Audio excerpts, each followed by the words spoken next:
Talking parrot. कुछ समय पहले की बात थी। एक गांव में तोते का ज्योतिषी राम जी रहता था। उसके पास एक तोता था।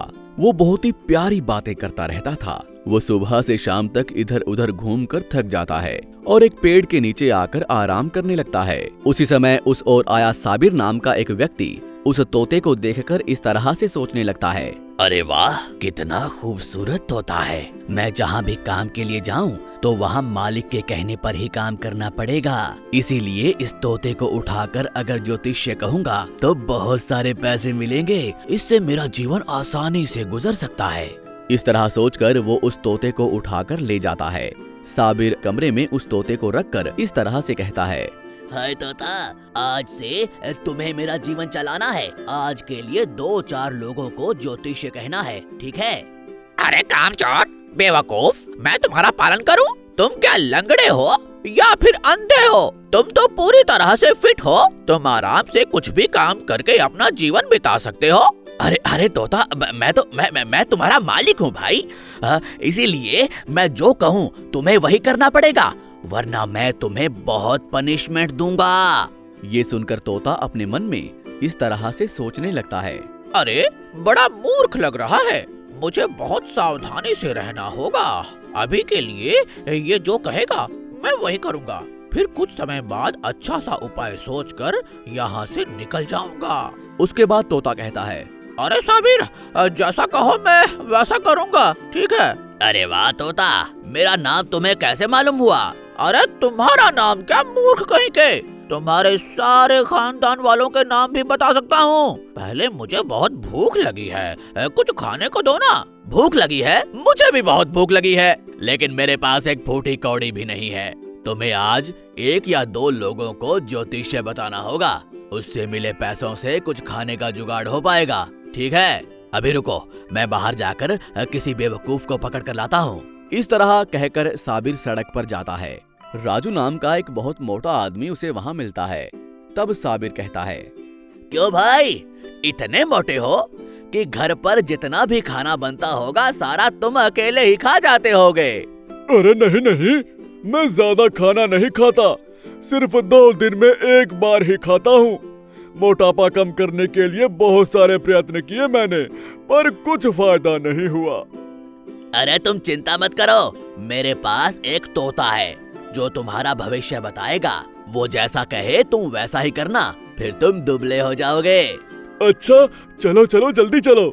इस तरह से दोनों मिलकर तोते के पास जाते हैं। साबिर तोते से कहता है, अरे मेरे प्यारे तोते, इस बड़े साहब का भविष्य बताओ।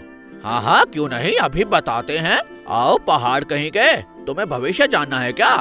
तुम्हारा नाम राजू है, हर समय खाते रहते हो, यही तुम्हारा काम है। हाथी जितने हो गए हो, चूहा कैसे बनोगे? बाप रे बाप, ये तोता इस तरह डांट क्यों रहा है? क्यों रे, यही मेरा भविष्य है, मुझे कुछ भी नहीं जानना। ये कहकर वो वहाँ से जाने लगता है। इतने में तोता कहता है, अरे भुक्खड़ कहीं के, पैसे तो देते जाओ। अरे तोता, इस तरह हाथ लगे बकरे को छोड़ दिया, अब क्या करूं? अगली बार अच्छे से भविष्य बताना, मैं फिर से जाकर किसी और को लेकर आता हूँ, ठीक है? हाँ हाँ ठीक है, पहले कुछ खाने को दो यार, बहुत भूख लगी है। अरे थोड़ा सब्र तो करो। इस तरह फिर से वो सड़क पर जाता है। तब राखी नाम का एक चोर वहाँ खड़ा हुआ था। अरे भाई, मेरा तोता बहुत कमाल का भविष्य बताता है, चलोगे? अच्छा, तोते से भविष्य जानना मुझे बहुत अच्छा लगता है, चलो चलते हैं। दोनों मिलकर तोते के पास जाते हैं। तब साबिर तोते से कहता है, ओ मेरा अच्छा तोता, साहब जी आए हैं, जरा उनका भविष्य तो बताओ। देखो देखो, चोर आया, चोर आया, चोर आया। इस तरह गाने गाने लगता है। तब राखी अपने मन में सोचता है, अरे ये क्या, ये ऐसे क्यों गा रहा है? क्या इसने पता कर लिया है कि मैं चोर हूँ? इसके बाद वो इस तरह से कहता है, क्यों रे, तुम्हारा तोता भविष्य ना बताकर गाने क्यों गा रहा है? मेरा तोता ऐसे ही गाने गाता रहता है। तोता मेरी जान, जरा साहब जी का भविष्य तो बताओ। साहब नहीं है, ये तो चोर है। क्या मैं चोर हूँ? हाँ हाँ, चोर कहीं के। मैं चोर हूँ, ये तुम कैसे जानते हो? मैं सब कुछ जानता हूँ। तो ठीक है, बताओ कि जेब में क्या है? कलम, फिर मेरी जो पीछे वाली जेब है उसमें क्या है बताओ? उसमें तो किसी और का पर्स है। तूने कहाँ से चोरी की ये भी बताऊंगा, और वो किसका है ये भी बताऊं क्या? बाप रे बाप तोता जी, तुम्हें 100 सलाम, मेरा सारा चिट्ठा खोल रहा है। ये कहकर वो वहाँ से भाग जाता है। तब साबिर से तोता कहता है, क्यों रे साबिर, क्या तुझे जेब कतरे और कमजोर के अलावा कोई दूसरा अच्छा आदमी नहीं मिल रहा है? सच बताने पर भी एक पैसा भी नहीं दिया। किसी भी तरह अच्छे आदमी को ही लेकर आऊंगा, वो ऐसा कहता है। इतने में वहाँ रमेश नाम का व्यक्ति आता है। अरे वाह वाह, जिस तरह सोचा है वैसे ही बड़े साहब आए हैं। इनका भविष्य तो बताओ। मेरा भविष्य बताने की जरूरत नहीं है, मैं खुद इस तोते का भविष्य बताऊंगा। क्यों रे कामचोर कहीं के, इस तोते को यहाँ पिंजरे में बंदी बनाकर रखा है। इसे तो आकाश में स्वेच्छा से उड़ना चाहिए। कौन हो तुम? थोड़ी देर रुक जाओ, पुलिस आएगी तो पता चल जाएगा कि मैं कौन हूँ। और तोते, तुम अब स्वेच्छा से आकाश में उड़ सकते हो। ये कहकर वो पिंजरे को खोलकर तोते को बाहर निकाल देता है। तब तोता कहता है, थैंक यू साहब, थैंक यू साहब। ये कहकर वो वहाँ से उड़ जाता है। इसके बाद साबिर वहाँ से भाग जाता है। ये कहानी हमें सिखाती है कि कभी भी पक्षियों को कैद नहीं करना चाहिए। अगर वो उड़ते रहें तभी अच्छे लगते हैं। आपको हमारी ये कहानी कैसी लगी हमें कमेंट बॉक्स में जरूर बताएं। और यदि आप ऐसी ही और भी कहानियां सुनना चाहते हैं तो हमारे चैनल को सब्सक्राइब करना ना भूलें। शुक्रिया। Big fish truck part 3। बादशाह को मूर्ख लोग हुसैन और बाहू की बातें सुनकर अपने व्यापार में नष्ट होने के बाद बादशाह एक पेड़ के नीचे बैठकर सोच रहा था, इन मूर्खों की बातों में आकर बहुत नुकसान कर बैठा हूँ। आगे से मछलियों के व्यापार में किसी की बातों में नहीं आऊंगा। पहले मुझे अपने आप पर भरोसा करना जरूरी है। मुझे एक ट्रक और एक क्रेन खरीदनी चाहिए, तब मुझे किसी की सहायता की आवश्यकता नहीं होगी। खुद ही बड़ी बड़ी मछलियों को ट्रक में डालकर मार्केट तक ले जा सकता हूँ। बादशाह ये बातें सोचकर ट्रक के साथ साथ क्रेन भी खरीद लेता है। ट्रक के साथ साथ क्रेन को भी मुझे ही चलाना पड़ेगा, क्योंकि अगर मैं किसी ड्राइवर को रखता हूँ और वो भी मूर्ख निकला तो अभी एक और मूर्ख पर भरोसा नहीं कर सकता। दोनों को मैं खुद ही चला लूंगा।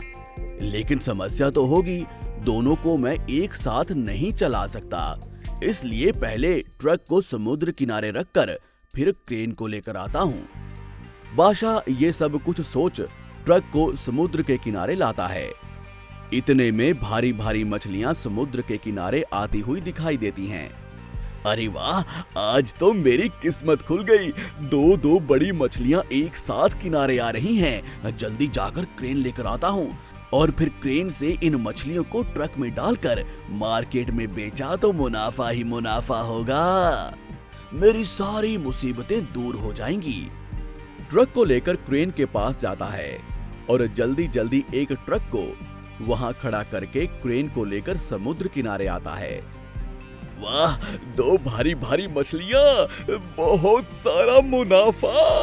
आज तो मेरा भाग्य खुल गया। इन मछलियों को ट्रक में डालता हूँ।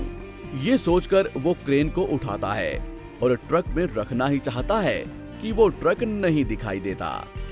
अरे, ट्रक को तो मैं वही भूल गया। लगता है उन मूर्खों के साथ रहकर मैं भी मूर्ख बन गया हूँ। अब क्या करूं? कुछ समझ में नहीं आ रहा।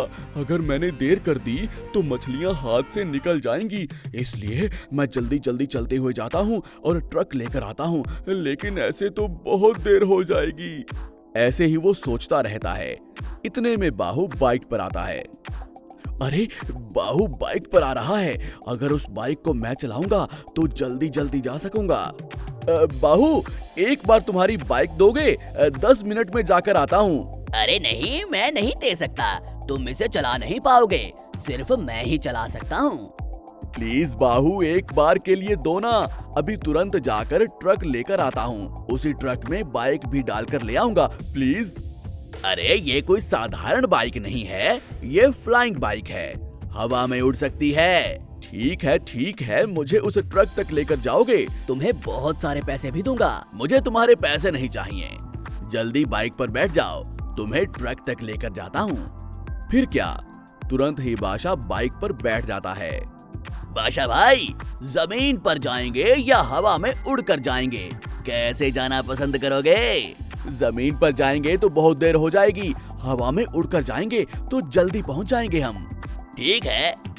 ये कहते हुए बाहु बाइक को स्टार्ट करता है। वो बाइक एकदम से हवा में उड़ जाती है। बादशाह भाई, पहले हम लोग समुद्र पर एक राउंड लेकर आते हैं। अरे नहीं नहीं, सीधा हम लोग ट्रक के पास जाएंगे। हाँ हाँ, चलते हैं भाई। उससे पहले एक राउंड समुद्र का करते हैं, फिर मैं आपको ट्रक के पास लेकर जाऊंगा। ठीक है, जल्दी करो। दोनों उस बाइक पर बैठकर हवा में समुद्र पर उड़ते रहते हैं। इतने में बाइक इधर उधर हिलने लगती है। अरे बाहु, ये बाइक ऐसे क्यों हिल रही है? मम्मी बचाओ, मुझे समुद्र में गिरा दोगे क्या? अरे बचाओ। अरे बादशाह भाई, माफ कीजिए, मैं तो भूल ही गया था कि बाइक में पेट्रोल खत्म है, इसलिए इधर उधर हिल रहा है। हमको समुद्र में गिरना पड़ेगा। अरे ऐसे कैसे तुम हवा में उड़ा कर ले आए? जमीन पर आते तो कम से कम पेट्रोल तो भरा सकते थे। अरे हम क्या करेंगे रे, हम क्या करेंगे? अभी कुछ नहीं कर सकते भाई, समुद्र में गिरना ही पड़ेगा। वो अभी ये बात कर ही रहा होता है कि बाइक इधर उधर हिलते हुए समुद्र में जाकर गिरती है। दोनों तैरकर बाहर निकल आते हैं।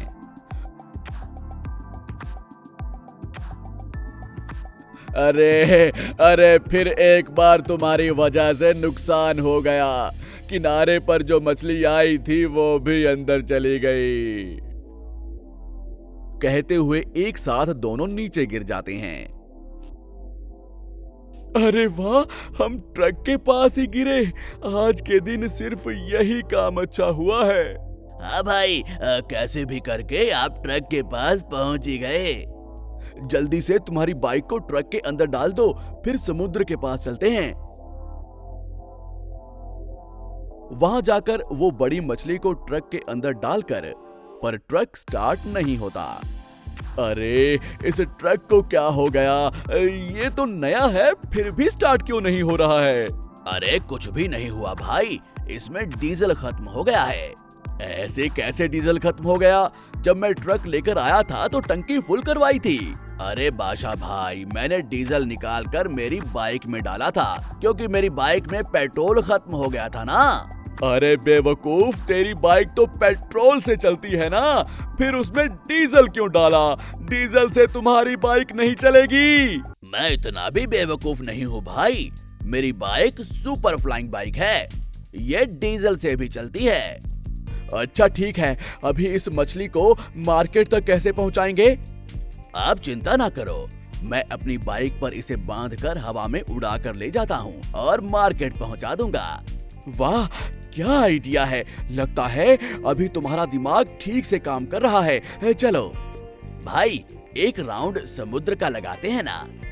अरे नहीं, अभी तुम सीधा मार्केट चलोगे, वरना अभी तक तुम्हारी बेवकूफी की खोज की वजह से बहुत नुकसान हुआ है। आज के लिए बस कर दो। आप उदास मत हो भाई, अभी डीजल भी खत्म नहीं होगा। ढक्कन अच्छे से बंद किया है, सिर्फ एक राउंड भाई, फिर मार्केट चले जाएंगे, बहुत मजा आएगा। ऐसा कहकर वो समुद्र पर बाइक से उड़ते हैं। इतने में अचानक रस्सी टूटकर मछली समुद्र में गिर जाती है। अरे मछली तो समुद्र में गिर गई। आप चिंता मत करो भाई, ऐसी मछलियां बहुत मिल जाएंगी। ये कहते हुए वो बाइक को समुद्र के किनारे उतारता है। अरे अभी मैं तुम्हें बर्दाश्त नहीं कर सकूंगा, मैं अपने घर चला जाता हूँ। ये कहकर बादशाह अपने ट्रक और क्रेन को छोड़कर घर चला जाता है। जल्दबाजी और नालायकपन के कारण काम जल्दी नहीं कर सकते। वैसे ही मूर्ख लोगों से काम करवाना कितना मुश्किल है, इस कहानी के द्वारा आप सीख सकते हैं। आपको हमारी ये कहानी कैसी लगी, हमें कमेंट बॉक्स में जरूर बताएं। और यदि आप ऐसी ही और भी कहानियां सुनना चाहते हैं तो हमारे चैनल को सब्सक्राइब करना ना भूलें। शुक्रिया।